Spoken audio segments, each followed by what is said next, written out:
these numbers of deaths are now increasing again. They are, at this point, quite a long way below the first peak, and there are three reasons for that. The first of which is very good news, is that doctors, nurses, medical staff in general are able to manage this disease better than they did previously. Better drugs, things like dexamethasone, but also better treatment all round. The second reason is that there is an age effect, that some of the people who are being infected at the moment are younger age than in the first wave, but this obviously, what we've seen previously, is it moves up through the age bands over time.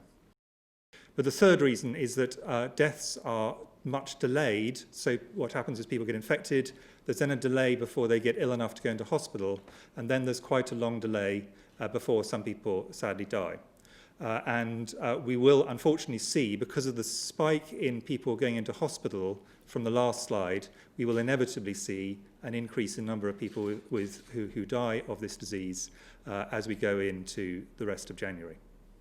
It's worth remembering that when a vaccine is given, you don't just make one antibody against one bit. You make lots of antibodies against lots of different bits.